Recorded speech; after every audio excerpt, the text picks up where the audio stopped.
Life is a lot like beekeeping. Beekeeping isn't easy, and at times can be downright tough.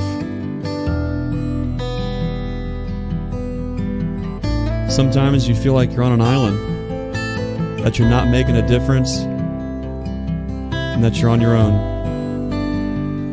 But just remember, the darkest hour is just before dawn. There are those out there shining a light, being the change, and being a lighthouse. You're not alone.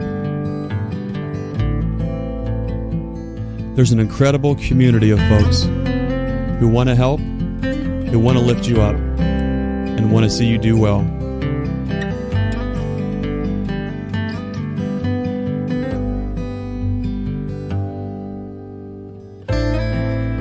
Like the honeybee is to the hive, we're better together. With hard work, if we work together, and with a little help from above, all things are possible. It's not just about keeping bees. It's about being our brother's keeper. Be the lighthouse.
Well, hey guys, welcome to tonight's live stream. Tonight's going to be a little bit different. We've got a few things going on all across the country here. We've got Bruce Jenny's busy tonight in the bee yard. He's been installing queens, getting his yard built out, and Brian's also been hard at it in the bee yard, getting things ready here in Ohio. And I thought it'd be cool to take an opportunity. We met a lot of incredible folks at the Hive Life conference. And it's really helped not only build community, but it helps kind of open up our mind and also create some dialogue and help us better understand some different components of beekeeping that ordinarily we wouldn't really have the opportunity. Sure, we can listen to podcasts and we can watch YouTube videos, we can read books, and we can try to digest all these things. But I think what's really cool is when you find your tribe, when you find that community, when you get together and you actually make that face-to-face connection with folks. All of a sudden, you start having all these conversations. One thing kind of leads to another. And I tell you, when we were at the Hive Life conference, it was an awesome opportunity just to spend a few minutes with a well-known queen breeder who is just a super humble and knowledgeable guy. And we only had a few minutes together, but I really enjoyed our time talking about queens, talking about mite resistance, talking about some VSH qualities.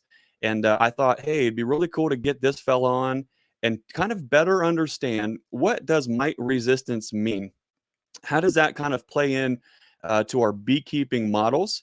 What are we struggling with as beekeepers, both backyard, sideline, and also commercial beekeepers? and kind of how does this whole thing kind of fit together. And I know for a lot of us who do rear queens, we have a pretty decent understanding of some of the basics, as far as what it takes for a queen to get mated, how to do that well. But there are some really neat and interesting things that you ordinarily wouldn't think about when you start talking about instrumentally inseminated queens. And so rather than me blab on all night and tell you about what I think about those things, I thought we'd bring on one of the coolest dudes that I know who's doing that type of work. So tonight, it's an absolute honor to bring on the one and the only Cory Stevens. Cory, how's it going, buddy? Well, it's pretty stormy out this way in southeast Missouri. I think we were supposed to have tornadoes possibly a couple hours ago, but I think we're in the clear. It's just rain and winds now. Oh my God! Look at that coffee cup you got there. I like it. You're check that out. Look at that. Nice. You know what? I can tell it's quality too. You know how sometimes you put a mug in the microwave and you go to take it out and it's nuclear hot? Uh-huh. Not this one. Really? Well, I'll be darned. Not nuclear hot. Just one of those sales points you just didn't even know was there. Yep. It's good for making tea. Nice. So where in the world are you exactly? I'm in southeast Missouri in Stoddard County. I'm west of Bloomfield, Missouri. I'm about 5 miles west of it. It's a town of not even 2,000 people. And like I said, I'm 5 miles west of that. So I'm out in God's country here. Nice. But it's we're about 2.5 hours or a little bit better south of St. Louis, maybe closer to 3 hours from Memphis, kind of in between that. Close enough to good barbecue, but not close enough to all the big city life there, huh? Exactly. Yep. You can be there quick if you want to catch a ball game or something, and then be left alone the rest of the time. So, it's easy to say, okay, well, we're in Ohio, you're in Missouri, this person's here, but more importantly, what are you seeing right now? What does spring look like in your neck of the woods? It's been kind of delayed. It's been really wet. It's been cooler than normal, which, it's obviously spring, so it's going to have some cool snaps. But I think it was last year or 2 years ago, I had snow on my cell builders. I haven't had that, but the weather has not cooperated with my schedule. Usually I'm rearing queens either, like the last week of March occasionally. Usually by the first week or so of April, we'll start grafting, and I haven't started yet. We'll start this weekend. I've seen a couple colonies that have cells in it, which is people always ask, when do you raise queens? When the bees start raising queens, when they tell me it's time, that's whenever I kick it off. So we're there. It's just, I need a weather break, and it's looking like this weekend. I've got a 4-day weekend, so it'll be good. We'll get rolling. So it sounds like you typically start before Easter for the most part. Mm-hmm. Wow. Yeah, typically so. I mean, at least with grafting, Right. It's not like I have, some people wonder why you don't have mated queens the 1st of April, but yeah, not where I'm at. Yeah, that's crazy because, you talk about how beekeeping is so specific to your locality, and there's so much nuance even within localities. But my first thinking of where you are, you're pretty much kind of just straight west, maybe southwest, just a hair. I would have thought you and I would have been pretty similar, but we usually start flirting with grafting right about now or Easter, and of course Easter is a moving target depending on which weekend it is. But I would have never have guessed you'd been so soon in your neck of the woods. But that's pretty interesting because we probably do something similar. When we open mate, there's a certain procedure. We look to the hive to see what's going on. We check and make sure we've got incoming pollen and nectar. Of course, drones. We are small scale, so we kind of have the luxury on waiting a little bit longer. Make sure we have plenty of drones running around, that they're telling us that it's time that they want to do it and take advantage, kind of play to that natural instinct. Mm-hmm. When you are doing instrumentally inseminated queens, is that the right way to say it first? Because I know we were saying AI forever. Okay. Well, I mean, it depends on who you're talking to. Some people are adamant that it's instrumental insemination. I mean, either way, it's artificial. They're not flying off and mating. So I'm not dogmatic about it. If people say AI, some people don't know what you mean when you say II or instrumental. Sometimes it depends on who I talk to. Sometimes I'll say AI. just because I feel like they would know what I'm talking about more, than if I said I. When the fellow was here and he was breeding the cows, if I asked him if that was instrumentally inseminated, and he says, "Well, I guess if my arm's an instrument, then yeah." Right, exactly. Well, they've got that straw holder. Exactly. Yeah, That could that's be an an instrument. instrument, See, yeah. So Before we get going, Cory, I think what's cool is we can all come from completely different mindsets, different approaches, different methodologies, even different dogmas when it comes to all these things on what we think is important, what qualities we think are important, and kind of how we go about keeping the health of our colonies up. And so, folks that are listening, I just want to say thanks ahead of time for being open-minded and just hearing the dialogue and just listening and learning.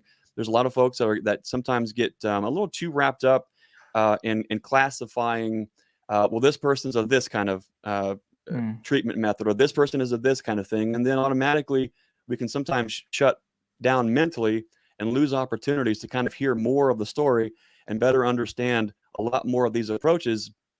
And I think we all have the number one goal is we all want healthy bees. Yep, exactly. So Cory, when we talk about instrumentally inseminated queens, can you kind of give us the layman's approach on start from the very beginning a little bit and kind of build a foundation for folks that aren't really aware of what that is? Yep. Like with, to simplify it, if you were breeding, people hunt a lot where I am, if you're looking for prize black labs, that have a very high retrieving instinct, and you got this female that's done well in field trials, and she's pedigreed, you don't really just let her out of her kennel when she's in heat and run around the neighborhood, because you'll get puppies, but you may not get exactly what you're after, So it's kind of the same way with bees, only even more complicated, because instead of mainly just one sire, you have 15 or 20, which is excellent for diversity. But if you're trying to select for certain traits, it's really difficult. So it's constantly trying to muddy without selection pressure. But if you have tested colonies, like the thing I'm hung up on is VSH. I've been using VSH stock for over a decade now. I think there's a lot of benefit to it, and it's multifaceted. It's not just mite levels and mite suppression. It's viral levels and brood diseases too. But anyway, so I tested a bunch of colonies, which we did this last weekend. I got a few pictures up on my Facebook if you want to check it out. But we go through and test the colonies to see how their VSH score is. And if it's like 2 or below, it's a cull. So that just tells me who I'm going to pinch the queen and split and move them to another yard to where they're not around here. And so it's the same concept as breeding, chickens, rabbits, ducks, or whatever else is out there. It's just I'm looking for something that's really mite resistant, and I want something that's commercially viable too, because the thing is if it's mite resistant, great. But if it's not going to make honey, I mean, what's the point? As far as beekeepers are concerned, and to be able to support the industry, like it's good to have your bees not die, or have better survival. But if you're not making honey and you don't have brood, nice sized colonies to make splits and stuff, you're not going to make a lot of money. So my goal is just to produce something that's disease resistant, mite resistant, and still, retain some commercial viability too. So it's worth having around. It's a lofty goal, but it's achievable. Yeah, there's a lot of things you threw out there: mite resistance, even some viral resistance. When you start getting and unpacking some of those things, you're starting to get into hygienic behavior, how the bees are reacting to mites, what they do with the mites. But I think one of the really important ones that we don't really hear, at least I don't really hear enough about, is viral resistance. Now, and this is probably a different rabbit hole, and maybe we'll get to that point at some point tonight. But what's interesting is how do the bees, do these traits, how are they passed on, and how much of these are recessive? How much of these traits are one and done? That's a good question. I don't know that they know exactly for sure. Like somebody messaged me yesterday, James out of Michigan, and he said, didn't Harbo say that VSH is an additive trait? And he said something to the effect of it not being dominant or recessive, which that kind of spun me. I don't know exactly. And I'm not a geneticist, keep in mind, but I don't know. I'm still rolling that one around too. But he did, John Harbaugh, which is the godfather of VSH. He's the scientist that was at the USDA ARSB lab that discovered it. They used to call it SMR because they couldn't figure out why SMR suppressed mite reproduction. But then they found out they were hygienic, so they changed the name to Varroa sensitive hygiene because they knew they were targeting Varroa mites. It wasn't like, you know how they have Minnesota hygienics?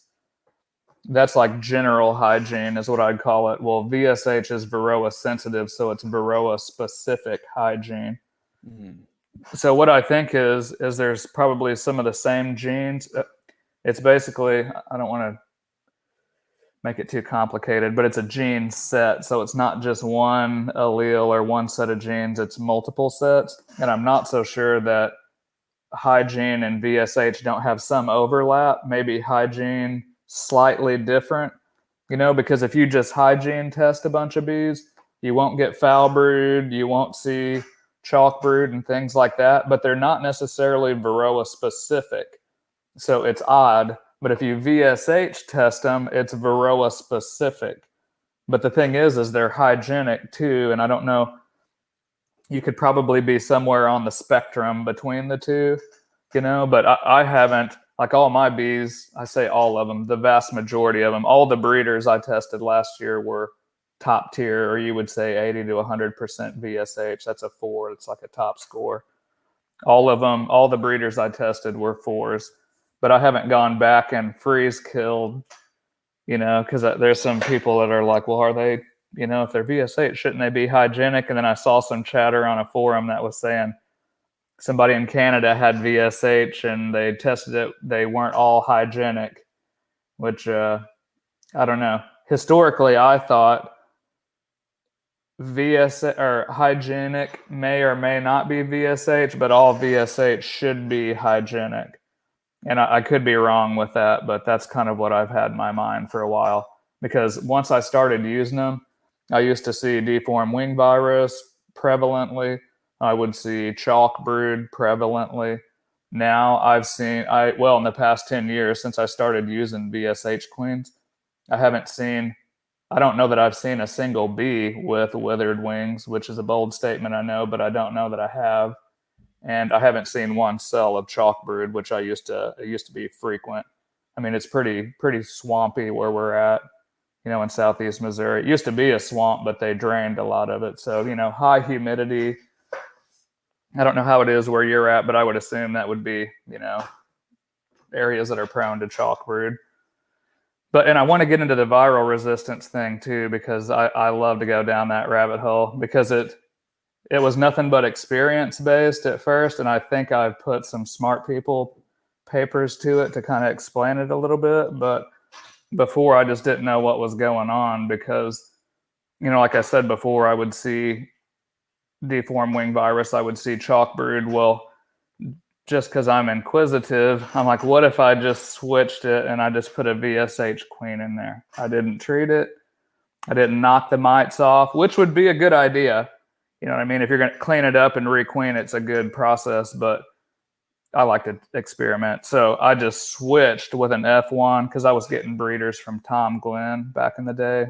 Phenomenal breeder, but he had VSH Italian. So I would just switch the queen out. And I mean, they would have withered wings. The brood pattern would be looking rough. You know, they were getting their lunch ate. And in like 6 weeks, no more deformed wing virus. I couldn't see it. I assumed it was still there, but I couldn't see it anymore. It's like they cleaned it up, whatever that meant. But this is consistent. This isn't like once in a while. This is like every time I did that, it would go away. So I knew they had some viral resistance, but I didn't know what the mechanism was or how they were doing it. And also, this was several years ago, but Randy Oliver, a lot of your listeners are probably familiar with him. He was getting samples from treated and untreated apiaries. And so I sent him some out of my apiaries that hadn't had any miticides put on them for research purposes.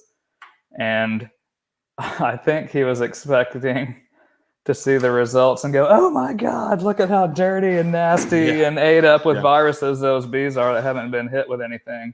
And it was the exact opposite. They tested for A, B, and C strain deformed wing virus. And the A and B were BL, which meant below quantifiable levels. So it was there, but they couldn't even scale it to say it's this level. It was almost non-existent, but it was there. And then deformed wing virus C was none. It was non-existent. But the other two were BL, below quantifiable levels. And it was done by the University of Salford in the UK. I guess Randy sent the samples there. I'd almost forgotten about it, and one of the students there emailed me back, the assay. So I knew, then I had scientific proof, not just field grunt data, which is what I was basing all my. What do you think was just all observational?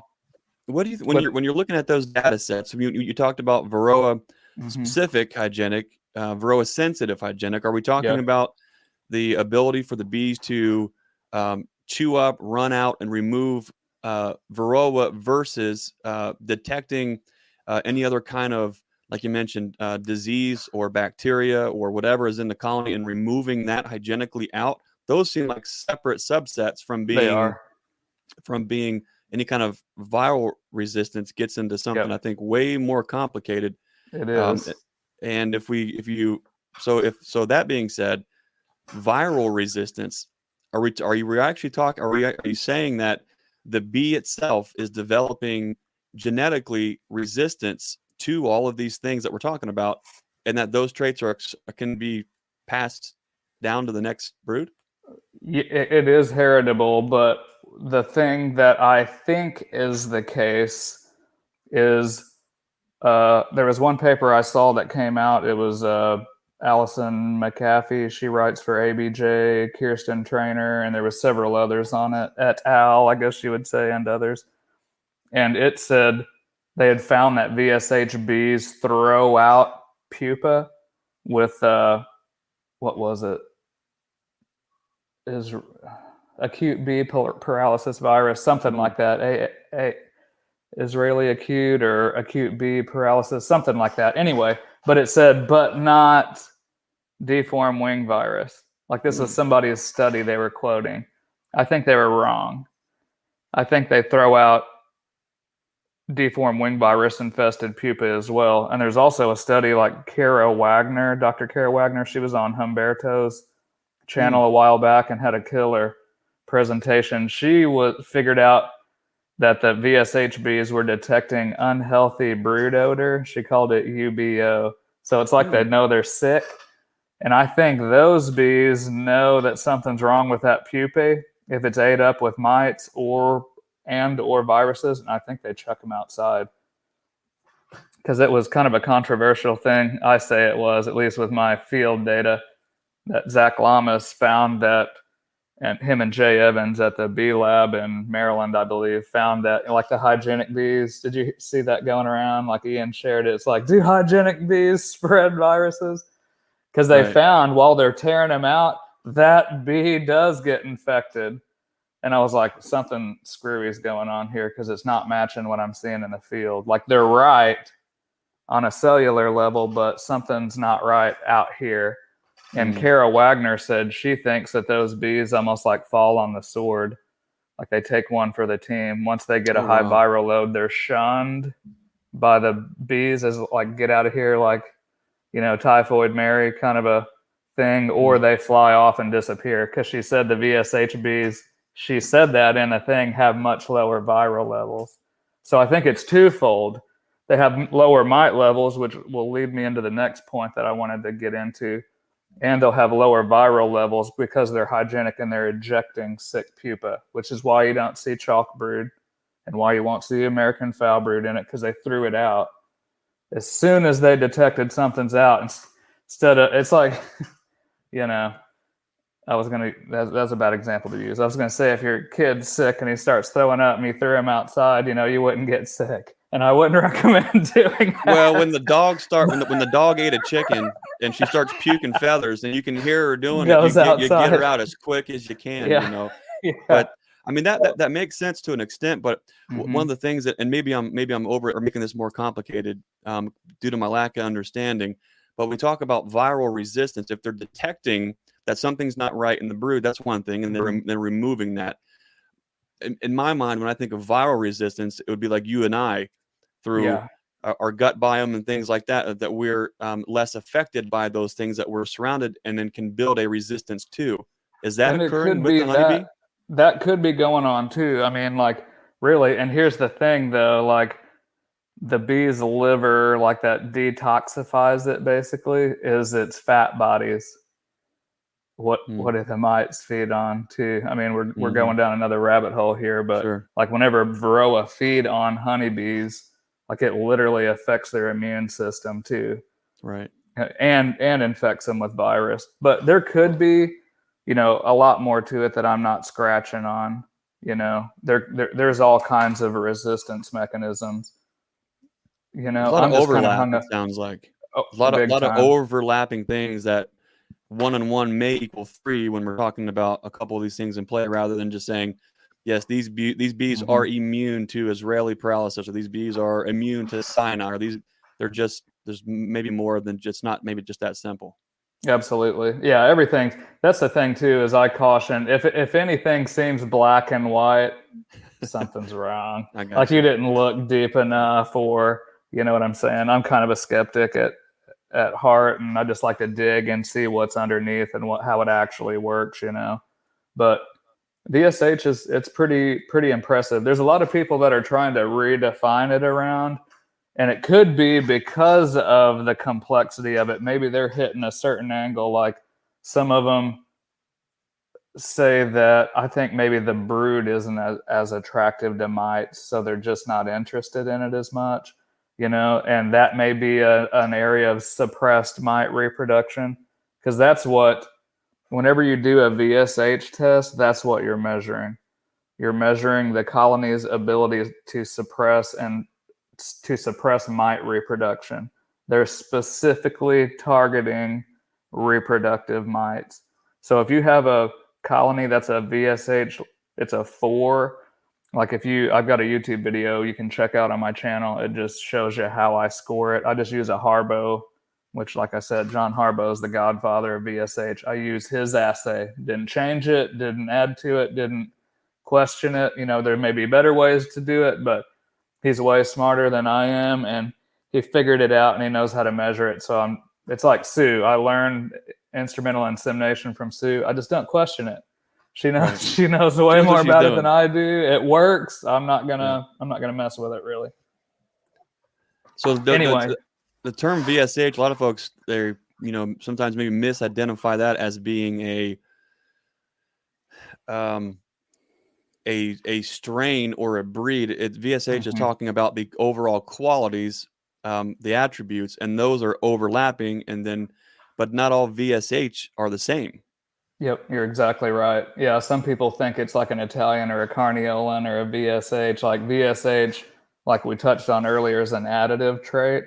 So you can have Italian VSH, you can have Carney VSH, Caucasian, Buckfast. I think they're working on a VSH Buckfast variety out of the UK or somewhere.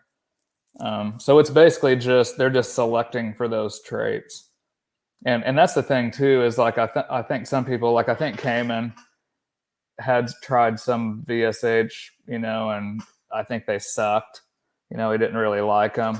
But it kind of makes me wonder too, like, how many are F3s, F4s, and if you measure them, they're not even VSH anymore, but people are Right. selling them as VSH.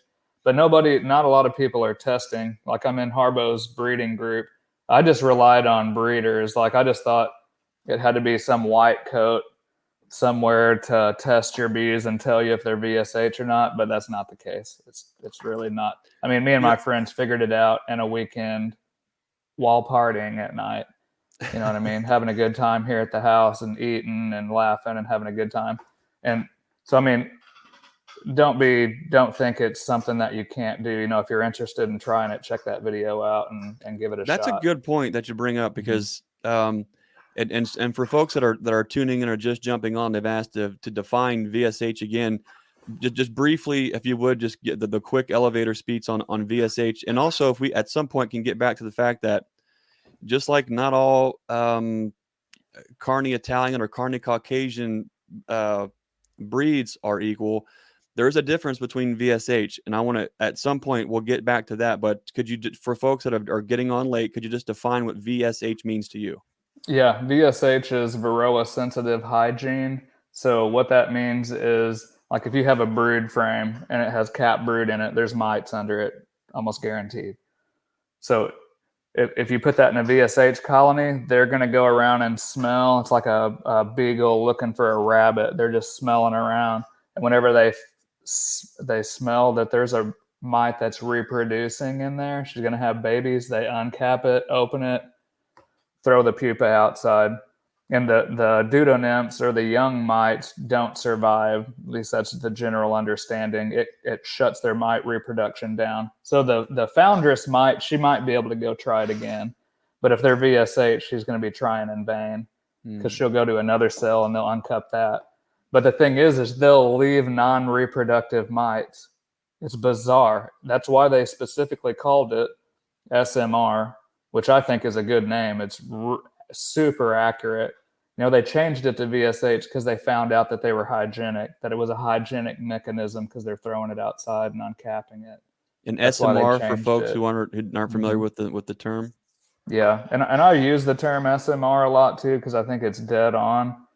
And there was a guy that Scott Famous, he's working with Penn State. I'm going to be teaching some instrumental insemination out there. There's a SARE grant if you're out that way on breeding, queen rearing, and me and Sue are going to teach instrumental insemination. Anyway, he coined the term FSMR after some of my breeders fully suppressed mite reproduction. Wow. As in their fours, they don't let anything reproduce. Now they're going to get mites. If they're robbing or wherever they get the little devils, they always seem to show up. They'll get mites. And they may even get a bit of a load if they're robbing somebody that's just covered with them, but they won't let them reproduce. So as soon as they stop rearing brood, or even before then, whenever they stop robbing or whatever, the mite levels are going to fall because they just shut them down. But that's the thing, is I think more people should start testing, not just breeders, but buyers as well, because then you'll know what you're getting. Seriously. You have no idea. Yep, because there's a bunch of trash giving VSH a bad name that, and maybe people just didn't know. I'm not saying everybody's trying to con everybody. We just don't know. Nobody was testing for it, and I think it's not that hard. If you're getting breeding stock or you're getting queens and someone says they're VSH, test them. But the thing is too, is like, and this gets into, we were talking about treat versus non-treat. I don't treat because I am too small to have a production yard that I keep cleaned up and have a breeding yard. I'm less than 200 colonies. So I can't, you know what I mean? It's like all or nothing, baby. And I was like, I want to breed. That's all I'm interested in. I want to breed better bees. Obviously, if I spend my allowance money to go buy a Schley to inseminate honeybees, I've gone off the deep end. Something's not quite right there. So that's actually a big deal. That's something you don't hear a lot of folks talk about. Is and I'll just briefly, and I'll keep the names out of it. But I was very interested. I saw somebody posting locally on our Ohio Facebook group that they had some nukes for sale from bees that were washing zeros that they never treated. Well, sure. I mean, I'm thinking that's awesome. Okay. Yeah. So I went ahead and put a deposit down and on some nukes, and then I went to go pick them up. And I'll leave the details out, but I brought the bees back. They weren't washing zeros. Well, here's the thing. A very long story short is that these particular colonies were a headache. Mm. That's a different story, I think, altogether. They were hygienic, but it was a constant ebb and flow, and it took so much labor to try to balance out their size. 1 week, one would be super pumpers, and then colonies surrounding it would have nothing, and it was just up and down, up and down, up and down. Now, eventually, these are nukes that we got. They were late. We were late getting them, but they were early July when we got them. Now, going into September, they were only in doubles. Now, for a Mm. nuke to only be in doubles, that sure, there's going to be some things going on. If they're pulling out a lot of brood, it's going to hold them back. But what I wanted to do is see what these rascals, and I probably expected too much out of them, and maybe a lot of folks do too. My thinking was, because of a previous financial loss, significant financial loss, when we first got started going down a completely cold turkey treatment-free route. We've had to Yeah. adapt and do things a little bit different, but I'm still always interested in trying to do better and breeding the best of the best. And so I thought, well, shoot, if someone in here, a couple hours away can do it, maybe we can too. So I made the mistake of not treating these colonies to see what they would actually do. It was a risk I was willing to take. Mm-hmm. And the long story short, they 100% crashed, and they didn't Mm. make it through the winter. And that you're going to have that. But the reason I wanted to talk about that is not to badmouth or belittle the provider of those queens and nukes, but there is a difference. Like, for instance, we definitely we sell packages, we deliver Mm-hmm. packages. There is a market for packages, and people want that. Oh yeah, If absolutely. packages are clean, there's a lot you can do with them. It's a workforce. And the For point that you made sure. earlier, I think, is awesome, where if you had a hive that you wanted to start to make those changes genetically, you introduce that queen that has those qualities, right?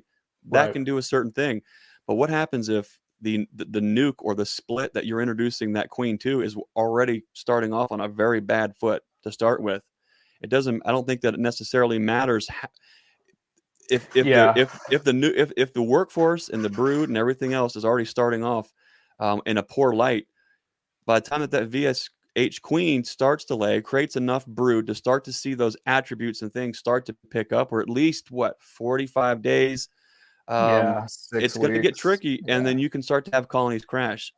Now, I Oh know you yeah. sell nukes and you sell queens, but if you're selling the genetics that are also in the workers and the drones starting off as a nuke, Yeah.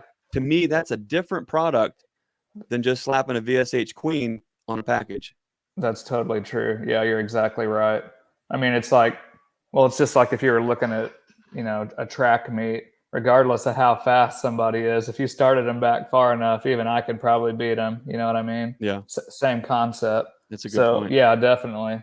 And it depends on how, like if they're in an area where there's no mite exposure or very low mite exposure, obviously they can get away with more. And every area is different, and Yeah. sometimes a yard will change from year to year and have some kind of pressure that I'm sure you've seen it before, Oh yeah. where you just have Yep. problems out of a yard. Like, did somebody else show up you're not seeing close, or Yeah.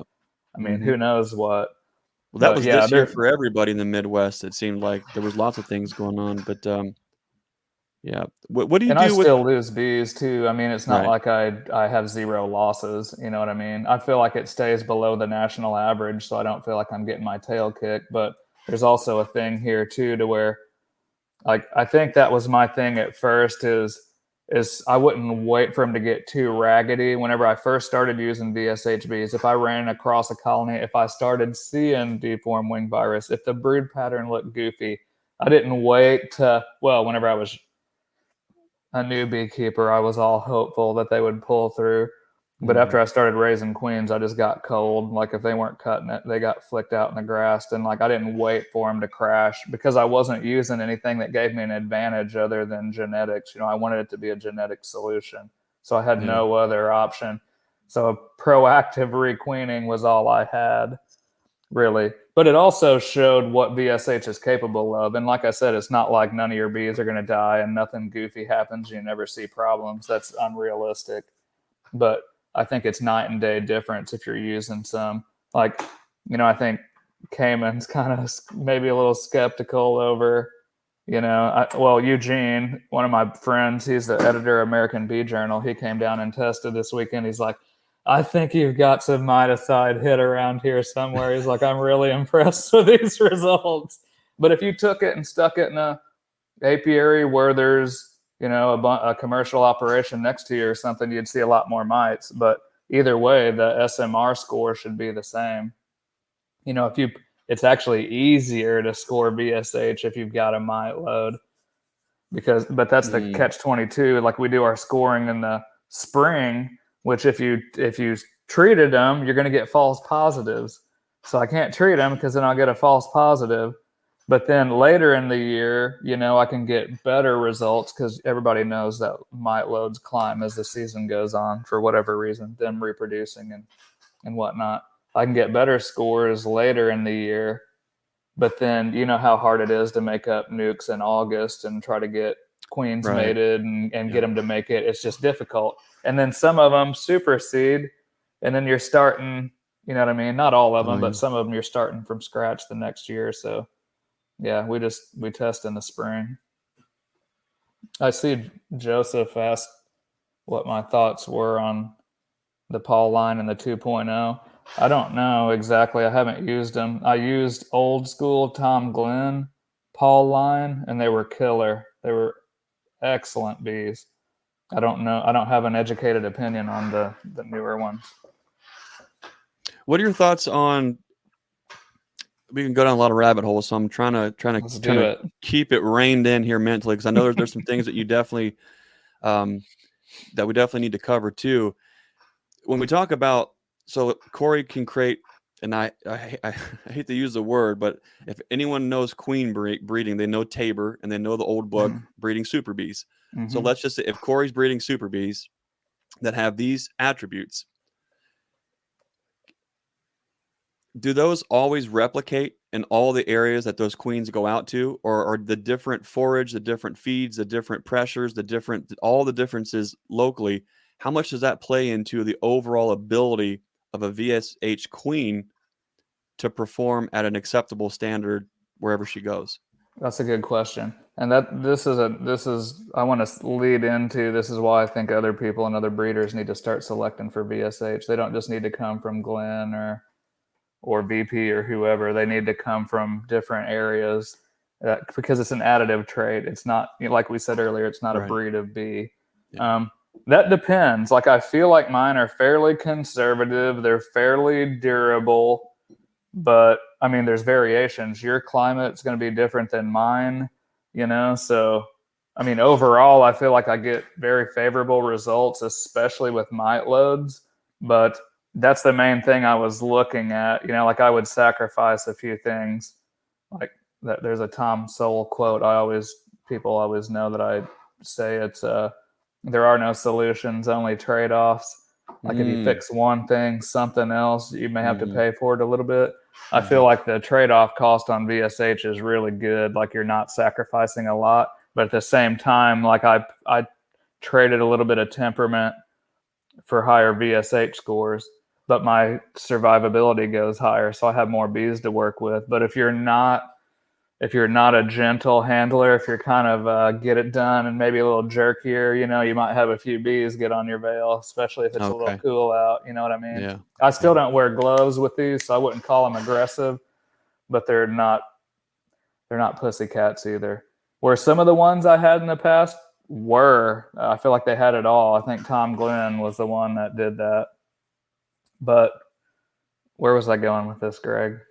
Well, it's a rabbit hole. So that's the thing. We're going, and then now I'm thinking of following up with, okay, so cool. There's like you mentioned, I think that's one of the big reasons I wanted to have you on, is you were one of the first folks who were within the first 3 minutes of a conversation were extremely candid and honest in saying, for every pro, there's a trade-off. Okay. Yeah, and it's inevitable. You're going to see that with, if everyone's ever bred anything today, not only do we graft queens, but we spent some time today grafting apple trees, and so we're using different rootstock that perform. They will set the overall tone of the tree, the overall size, but they can also get into blight resistance and things that ail different types and sizes of trees. But then when we start adding different scion wood and fruit to the rootstock, the tree has now also changed a little bit. Mm-hmm. And we get into similar things that we do with queen rearing, as in diploid, haploid, even apples triploid. So things change. Nothing really stays the same. But what's interesting, and the question I think that's been on my mind and a lot of other folks, it's great because we're all trying to set up not only self-sufficient farms, but more importantly, resilient farms that have built-in resiliency, and that's all the way around. That's whether we're that's in the garden, that's with our fruit trees, that's with our bees. We're trying to build resiliency, and where that gets to be a little challenging is even if we slap leather and write the check for a breeder queen that has tested out and is proven and we're confident is awesome. Well, now what? We bring this queen Yeah. home. That queen colony is not going to be the production colony. We're looking to get genetics off of that colony. When we get into the F1 and 2 and start to digress from there, what realistically can folks expect to see or not see, genetically speaking? That's a great question. Like, here's the advantage of breeder queens. You were talking about haplodiploidy. Like, that just basically means that the queen and the workers carry 2 sets of chromosomes, and the drone's unfertilized. So he just has a recombinated set of the queen's DNA. So that can be an advantage. So if I test all these colonies and I graft out of all these colonies, and I only catch drones out of the 4s or the 3s, 3+s, and then I only graft out of the 4s. That basically means that if Greg grafts out of them where he's at and makes 1,000 queens, all 1,000 of those queens, regardless of what they mated with, are cranking out nothing but VSH drones because they don't have a dad. They only have a granddad, so they only got what we've concentrated here. So that's the thing. So if you're open mating in those yards where there's thousands of colonies putting out VSH, you're going to hold it for a little bit. And if you're testing for it, you're going to hold it a long time because you're keeping that selective pressure on it. If you just graft out of them and then graft out of the whatever's around and F3s, F4s, and then over the years you could dilute it. But if you were testing for it and you're only grafting out of the ones, you know what I'm saying, that have a high score, you're going to keep a lot higher level of that. So it depends on a lot of factors. Did you use breeders? How well did you saturate the area with drones? Were you actually selecting for it? And that's the thing is, like, I'm not a silver bullet here. All I'm offering is something that is guaranteed to be tested high, and I concentrated it. So I feel like, here's your breeder queen, Greg, go forth. And I would encourage Greg to test and pick his best ones out and actually use a VSH test. And then he can tell his customers, well, here's what I'm grafting out of, here's what they're scoring. And that goes a long way. And then it takes the mystery out of it. And I think it takes the snake oil out of it too. That's because the big I think, thing. you know what I Takes mean? the snake oil out because everyone's looking for the silver bullet and the thing to just say, okay, cool, I did this. I spent X amount of dollars on a high test queen. I'm going to bring her back. Okay, good. Let's just get back to the regular business and doing everything. But it's more complicated than that. And I think that's why we see such a huge variance on, I mean, we can, even if you look at something that's more easier for folks to understand, if you look at just a standard cross of Carniolan and Italian, okay, there's lots of that out there. Wide range too. And you're going to get everything from ugly, nasty, angry bees to cool, calm, docile, right? So you can't just say it's a Carney Italian cross. And, I know what no, that's not the way it goes. Especially when we get into Fs. For folks that aren't familiar with F1, 2, 3, 4, and so on, can you just briefly explain when we talk about those things? And this, I think, has this translates to the garden and your tomatoes too. It just explains the generations. Like if you have an instrumentally inseminated breeder queen and you graft a daughter off of that and she flies off and open mates, that's an F1. That's the first generation. Dang, do you have Google close? What does the F mean? It's something. It means it's a specific word. I have Google, but if I hit it, then I'll lose We're this done. stream. Yeah, and look, It's not that important. I It's think a this little fella here is extremely impressed with our conversation tonight. Now, this is not, we don't breed for these traits, but we have lots of stink bugs that just show up out of everywhere. So, I've seen a couple anyways, here too, the brown that's ones. a sidebar. So F, I don't know what F means, but it's just the next generation, I Gosh, guess, I knew what it of meant. whatever. Yeah, it's just think of it as F1's first Fraternal, generation. maybe, or yeah, I don't know. No, that's No, it not wouldn't be it. It's fraternal. something that kind of No. threw me for a loop because I hadn't anticipated it. I Googled it one It's time probably and going to got sound more schooled. frequency. Anyone who has the Googles and the bandwidth, Google it, put it in the comments. Yeah, let me know what you find. I'm just curious because I used to know it and I've The forgotten it. first filial generation. There you go. Filial. Brian Yep. Coper nailed it. There it is. Way to go, Brian. Thank you. Helping a What's brother out. what's a sidebar? Sidebar was not even in my definition until I got with old DJ Barracuda, Dan Boker's here, and he always was going on sidebar. So now I find, thanks, Dan. So now I'm constantly going on. I found the word to use when we're going, my brain goes somewhere else. Now I Yeah. know what to use to Same here. I'm an pre-qualify that. ADD kid, so I have a lot of sidebars at times. But yeah, simplified F1. Like if you grafted out of this breeder, instrumentally inseminated breeder, that first generation's an F1. If you graft out of the queen that you grafted out of the daughter, that's an F2. If you grafted out of the granddaughter, that's an F3. And so it can get really muddy. But if you're selecting for it and you're only grafting out of the ones that are still scoring high, you're going to keep you're going to keep your level a lot higher. And you can tell, if somebody if their stuff's just not testing as high as it should be to be called VSH. It happens, and I don't think everybody's trying to get something over on everybody. Like I said, some people are. There's always con men out there. There always is, yeah. But some people just don't know. I mean, that was me for a while. I just kept buying instrumentally inseminated breeders, even though I was doing insemination, because I knew if I had an F1, I could catch, you know what I mean? I could keep it concentrated. And finally, I was just like, why am I not testing, And then I got in John Harbaugh's breeding cooperative, and he sends out all the, here's what you do, here's how you score it. And I cover it in that video that I talked about. How tight of a line can you walk there with, let's say you have 12 fantastic mothers, and that's where your lines are coming from, and out of those colonies you see the colony itself is performing and then meeting all these benchmarks and all the testing, so then you use those drones back to whatever.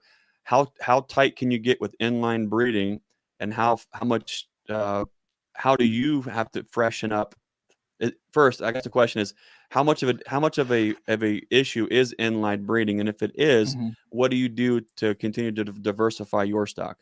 That's a good question. It kind of depends on your breeding approach, and it, that quote, "There are no solutions, only trade-offs." It describes almost every facet of reality. But like you mentioned, Steve Tabor's book, Breeding Super Bees, which was killer. I love that book. But he talks about SDIs, or single drone inseminations. Yep. So they can concentrate the heck out of and guarantee we got this trait, but then you lose alleles. You get inbred really quick. So what I use is like a variation of a Page and Laidlaw closed population breeding model, to where I'm making a bunch of daughters and I'm grafting out of a lot of queens, and then I'll catch out of a whole yard of drones, like 30 plus colonies that are all tested high. I know because they're all number tagged, and I'll just catch drones out of those and then let it mix in a flight cage, and then I extract it, and then it'll set a day or two and homogenize more. So basically, a lot of the breeder queens are, could technically call them super mated. So, like an average queen will mate with 15 or 20 drones. These may have mated with 100 to 200 drones. So you'll see those breeder queens have a ridiculous amount of diversity in it, if they came from a closed population model with a lot of diversity in it. When you talk about homogenizing, so what you're saying is, I don't put it in the centrifuge or anything. I envision them swimming around, just doing their thing. Because in nature, I mean, isn't it what happens is, what did I just read? This was it in? I don't know if this was in Connor's book or if this was in Tabor's book. I'm not even sure because I'm not even sure. Anyways, that what I never really thought about is that I think what it was referring to is in nature, as the queen goes to and mates with arguably ever how many drones, that as that semen is stored, It there is a homogenizes. okay. What this Oh, was saying I is see it's it. actually Layers sequential, is the right? So opposite of some that. Yeah. brood might be from dad A, and then next week it might be from dad B, and then in Yep. 2 it might be from dad C. But what you're saying is you're homogenizing, or the semen is being mixed to where when the queen lays each egg, that the drone traits are in on each egg, or she's still somehow selecting. No, that what you were saying could apply. Whenever I say homogenize, like I'm just catching yards full of Okay, cages and I shake them all in a flight cage okay, and they're flying around. So it's basically like, I'm extracting those at a time, you know what I mean, and pulling it up into a tube, and then the tube sits for a while. It may do like Tabor or Connor was talking about. It may come out slightly in layers at the end of it. But either way, I know that all those drones came from high scoring VSH colonies. It wasn't just a random collection of drones somewhere. okay, So good. there's Because a that lot of was diversity in it. And I think you can actually homogenize it, but then you got to have a lab like where they have centrifuges and stuff and spin it, and I don't do that. This is just more of a natural what homogenization what would that process. look like? Would that look like the alleles would be each would be extremely diverse with each set? Should be. Hmm. Yeah, if it's Interesting. if it's actually homogenized, but then you threw that scenario out, which kind of blew my mind, which would mean that some of them could potentially, I don't know. I'm getting to the extent of my knowledge here. I'm not ready to try to absorb that because now I'm Yeah, thinking of, well, if you expect to see this and then you see that and you see that, well, now if the semen is then homogenized and then each as the egg is fertilized, if we're talking about, wow, now there's a different depth of possibilities with every egg that's fertilized, more so than, okay, for the first 1,000 eggs it's dad A, and then the other one dad B, and then dad C. If it's all a mixture, then I don't even know what to think about that. here's the thing though too that makes me think of, like, if it was all just one drone, which seems like completely impossible to me, to be real honest. I mean, like, I've been fooled before and I've been wrong a lot, and I'm not done being wrong. I'm Yeah. still breathing air. So, but I look at my brood patterns and they're killer. So there's not inbreeding going on. They have a diverse set of alleles in there. So I Yeah. think whenever I catch out of that large number and they're all buzzing around in there, and I'm pulling out just a little bit at a time, and it's working back and forth and back and forth, as I'm extracting and pull it into the tube, and I'm sure they're all swimming around. You know what I mean? I just feel like there is a ridiculous amount of drones in there from all different colonies, and I think that's why they have such good brood patterns, because it's not unidimensional genetics. There's a lot of diversity in there. Well, to get even crazier with it, the Pharmacy Seeds Network, I think, is asking the question that we're kind of insinuating to an extent. Is the queen able to select which what is she's using Sperm. for fertility? Yeah. I don't know. I think she can control whether she lets a couple sperm go or not to fertilize the egg, but I don't know if she's going eeny, meeny, miny, mo inside there. I've been surprised before. It's Right. possible. It's Yeah. possible. But either way, I picked what went in there in the first place, and we know it was VSH. So So that's getting us whatever's to a good coming out. start. So Mm-hmm. that's getting okay. So here's a known set of qualities and traits that we Yep. then take those to our operations, we graft, and then that's when the work really begins. It's easy to Yes. write the check, but the work begins by grafting, monitoring those F1s, and then Absolutely. continuing to, I guess, for a certain extent, if the F1s prove throughout the year, and we can get the mother to overwinter, we can of course graft from her again the next year. But the Sure. most important thing is to really see in an open mated environment. I guess what I'm thinking is it's great to have the mother, but the F1 is kind of what I'm most interested to see what happens with the drones that I'm uh, allowing to express themselves in that mating yard, and see what proves out from there. And if I start to see good or bad, then you can make adjustments. That's the Definitely. big thing, and that's where the work really gets begin. You just don't buy a nuke or a VSH queen and expect that, boop, we're good to go. Yeah. Yeah. And I mean, that's the thing too, is if you're using a breeder queen, you should be making a lot of queens out of her, Right. because if you're just getting her to look at, and yeah, she does have a cool numbered disc and everything, and it's really cool, but if you're not raising a ton of queens out of her, you're not getting your money's worth.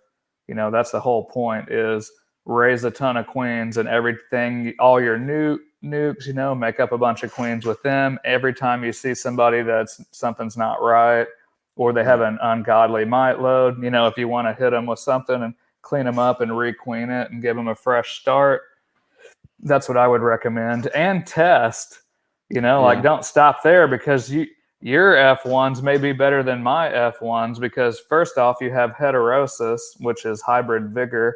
It's like putting Mm, an Angus cow in with a, you Charlotte or know, anything. Yeah. Yeah. yeah, exactly, a different Yeah. breed of bull, and then they're just hardier. It's a mixed breed, but after you have heterosis, because they're not related to your bees, they're outcrossing, you should have phenomenal brood patterns, and then pick out of your favorite ones. If you're going to like some better than others, so make a Greg specific VSH. Like, if you can do some testing, Right. it takes a little time. You may not be able to, but pay attention to your mite loads and what they look like, and the ones that make the most honey. And don't be shy to graft out of those F2s. Be cognizant that you may be losing VSH over time if you're not selecting for it, but I wouldn't be afraid to do that. I look at, like, I'm a source of something that's been tested and quantified. It doesn't mean it's the end all be all. You should basically take it and go forth and do great things with it, in Greg's yard, and try to keep that trait there. But like we said, it's an additive trait. So you might have it for 5 to 10 years and yours is better than mine. You know what I mean? Just because you're in Right. an area that has superior stock and you're doing good selection work. And So for yeah, folks who are thinking about going down this road, and they want to incorporate these kind of attributes, traits, characteristics into their mix up, um, may not be in a position to where you can just turn this queen loose and then expect a certain result. It's still going to take a little bit of time and maybe maintenance in the yard. What are your thoughts on an integrated pest management along the way, yep. or even before or after you introduce these traits to your yard? IPM's where it's at. Like, that's the thing, is a lot of people want to be kind of dogmatic about treating or not treating, but really it comes down to, like I mentioned to you before, I'm finishing up a master's degree in entomology, and that's all they do. It's not all they do, but they drill IPM into your head to where you think about it while you're sleeping. It's kind of unfortunate. But what that does is, it's basically evidence-based management. So, like, some people are like, I'm not going to treat, and they just do the ostrich maneuver and stick their head in the sand. And meanwhile, they're getting ate alive. I'm not saying it doesn't work for anybody or it doesn't work for everybody. It depends on where you're at and what's going on and what stock you're using. But it all comes down to, did you check your mite loads? Are you for sure going to get chewed to pieces? Or, if you checked it and you're running a bunch of Harbos or some heavy VSH stock, you may not have to, but you need to sample and have an idea of what's going on. So, uh, you know, like Harbo, for instance, he's the only scientist that said these bees can be run without chemical acaricides. And bee scientists, that retired from the bee lab, they're not snake oil salesmen. He's just saying what he's seeing, Mhm. because the bees will 100% shut down mite reproduction. So yeah, they'll get mites, but they shouldn't get overrun. You know what I mean? But I say shouldn't. If Right. you're somewhere that has ridiculous mite pressure and you're washing out eights, nines, tens, pluses, you probably need Mhm. to clean them up a little bit. You know what I mean? And But the that's thing even a is, challenge. Yeah. but that's IPM. And the Right. cornerstone of IPM, the holy grail, if you will, of IPM is host resistance. Like, it Mm. doesn't matter if you're growing beans, rice, corn, honeybees. Like if you don't have host resistance, you will spray it because they have no natural defenses. This doesn't mean like you don't have to treat anymore. It just means they can actually defend themselves now. So you can kind of come into the rescue when you need to, but you may not need to. You know what I mean? It's like sending soldiers to battle. Most of these commercial operations are sending out a bunch of soldiers with handbags or, what are those little things that 80s dads used to wear? Fanny packs. Fanny packs? Yeah. And VSHBs, they're sent out with a couple saws and, some thermite grenades and, various small arms. They're not completely defenseless is what I'm trying to say. So it doesn't mean they're not going to get mites, and it doesn't mean they're not going to have issues. It just means you can sleep a little easier at night.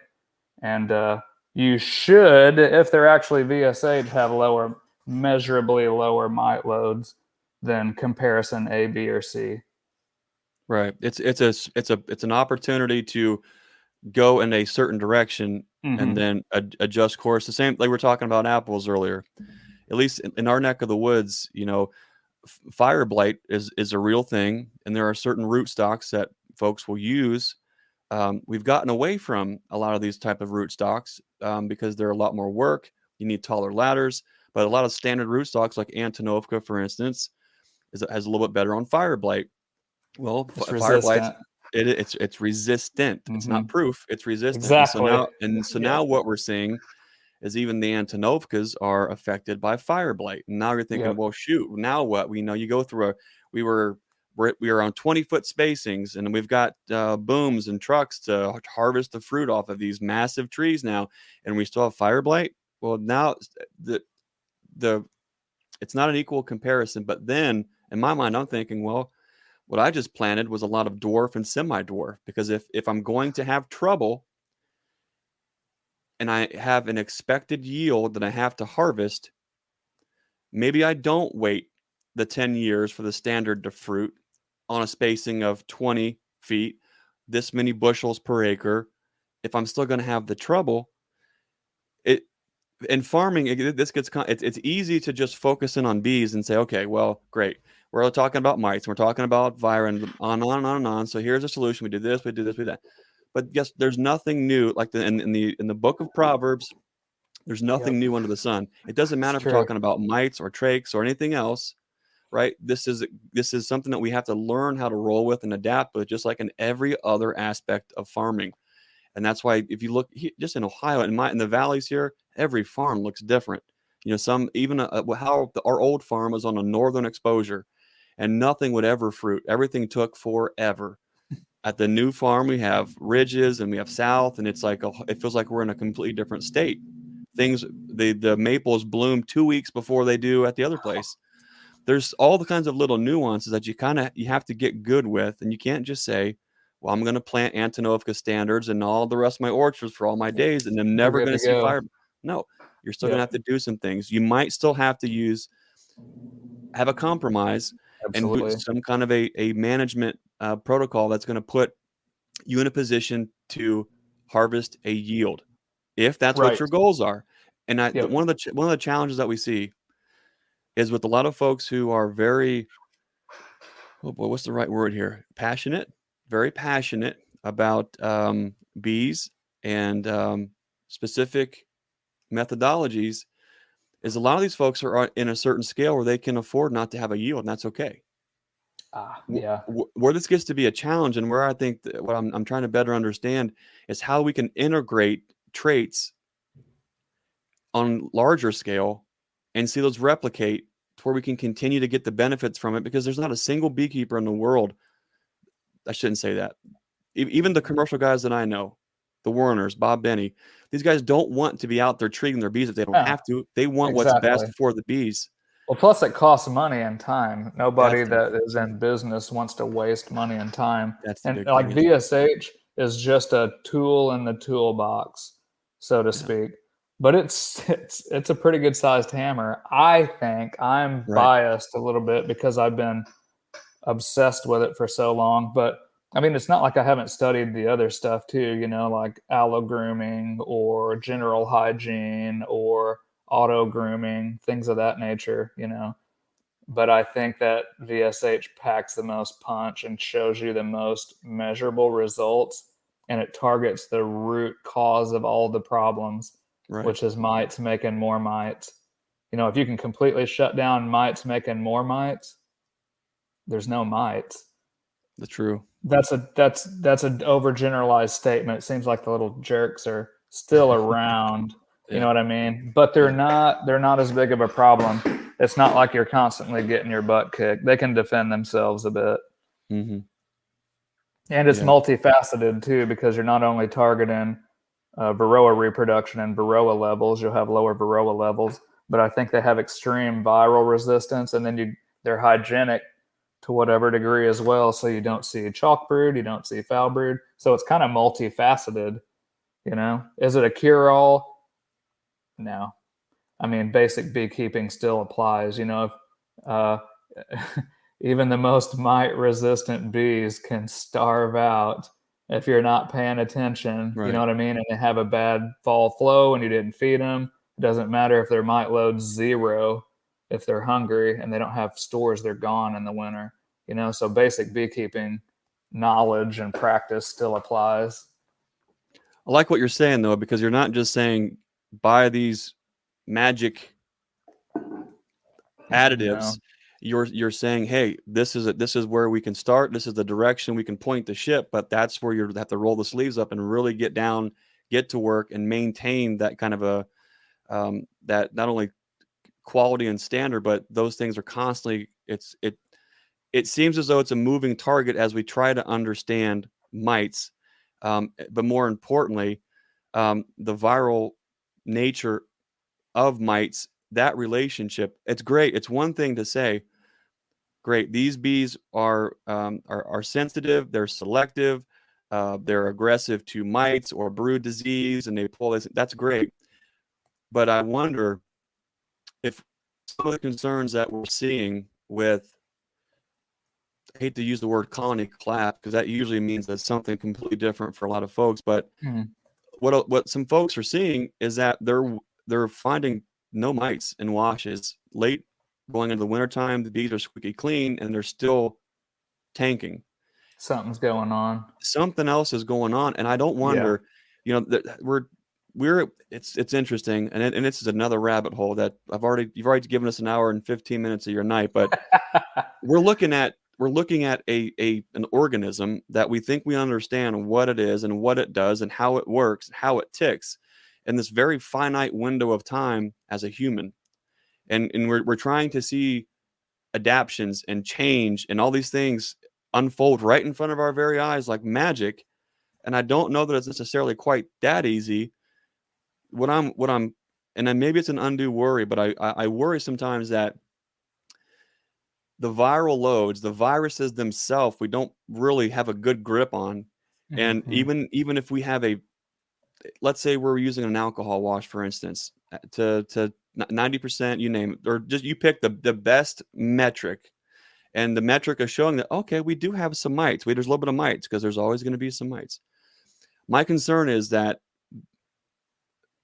there is a specific viral strain that is, I don't want to say a mega strain, but one that takes a little dab will do you, and that is what's causing some significant loss in colonies. And this might be different across the country. It could be completely undue, but there's things that just kind of go on in this squirrel brain of mine. No, I don't think it's undue. I think it's definitely a factor, and they keep finding more viruses. So sometimes they may work in unison. Like if you get a couple of one thing, it's worse than just having the one. There may be a synergistic effect. And I'm not a virologist, so I don't know. But yeah, I would say it's definitely potentially a factor. It's obviously been associated with colonies perishing, higher viral loads. They know, it's going to have an effect. And it's not so simple, because it has to do with nutrition as well. Because if you had a good flow on strain of bees A and good pollen, they're going to be healthier and have less issues than if it was a crappy flow and they weren't eating like they were supposed to. The same strain, they're going to look trashier, and they're just going to be more susceptible to whatever virus they may be carrying. To whereas if they were eating good, nutrition's a big deal. If they were eating good, virus A may not be that big a deal, but if you're already, you've already been kicked and you're down, it might be the nail in the coffin too. And then maybe you got into some pesticide or a fungicide to where, everything's so complex. If you get into a fungicide to where they can't, it kills the yeast and they can't break down the pollen and get the protein they need, so there's a nutrient deficiency, even if there was a ton of pollen around, so there's so many little things that we can't control. I think that's kind of why I focused on what I perceivably could control. Yeah. And then let the cards fall where they may. And I don't want to be, I'm not trying to corner the market, and there's other people that are breeding for VSH too. I would like to just encourage other people to try it. Give it a shot, try some from a reputable dealer, or if you bought some from Joe down the road, like test them and see how they do. And I would say, like on a Harbo assay, you would at least want it to be, 2 has at least some measurable resistance. You would want it to be a minimum of a 2, but really if you're selling it as VSH, you'd probably want it to be higher than that, a 3 or a 4 potentially. Cory, what's your YouTube channel? You mentioned you got some videos and kind of are showing some of these things. If folks want to learn more about kind of what you're doing and how to grade and test out potential qualities and attributes, where can folks find more information about that? My YouTube channel is Stevens. That's my last name, Stevens, Stevens Beeko. I think a lot of people think my name's Steven after hearing that. Like, hey, Steven. But we'll it's my last links. name. We'll drop some links. There's no spelling tests after this. Sounds good. I'm on Facebook too, Stevens Bee Company, Instagram, all that good stuff. Well, you've given us an hour and 20 minutes of your time. Is there anything else that you want to kind of talk out to round or fill anything else out that we didn't cover? No, I think I really like that we hit on IPM, because that's what people need to lean on. Like if they think they've bought a magic bee, like you said, you can always fall back on that and quantify your mite loads and see if they're actually keeping them at bay or if they're getting their butts kicked. So always go back to that. You may need to put something on them to get them through winter. I like that I got to cover the different aspects of VSH and we picked that apart because I think there's some mystery and some misinformation going on there. And like I said, just encourage people to use that test and just have fun and check your own stock, have your buddy over and grab a cup of coffee or whatever. And that video explains it. You can always hit me up if you'd like, but the video, I think it's selecting for VSH and honeybees. It's on my Stevens Beeko channel. So, and hit me up if you got questions. I don't know it all, but if I know, I'll tell you. Awesome. And I know you just recently posted something about you and Sue Kobe and a SERI grant. I think that information is also on your Facebook page.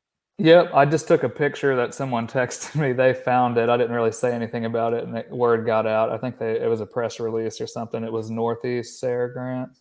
And it's basically, it names the states, but if you're interested in queen rearing, bee breeding, I think we may even be teaching some VSH selection.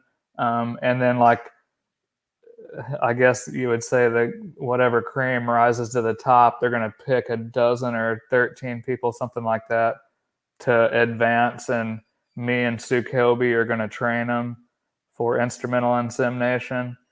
And I think they get an instrument too, which, man, I wish that was around whenever. Wow. Yeah, that took a little bit of allowance money for me to get the schley. But no doubt, yeah. Yeah, that's on my Facebook page too. You can check it out. My website, stevensbeeko.com, if you're interested in trying any VSH stock. But awesome. I really appreciate you inviting me on, Greg, and maybe you can come out and we can do some assays sometime, test some bees. That'd be great. I'm looking forward to coming out, kind of seeing what you're doing, having that conversation face to face. I appreciate you taking an hour and 20 minutes. I know this is the time of year where you're really starting to crack down on where you're spending your time, what you're doing. It's a part of the business. So thanks for taking the time out to talk with us, get us a little better understanding of what not only VSH means, but what it means to you. And I think how we can all kind of move in a direction to have the healthiest, the best looking bees Yep. that we can.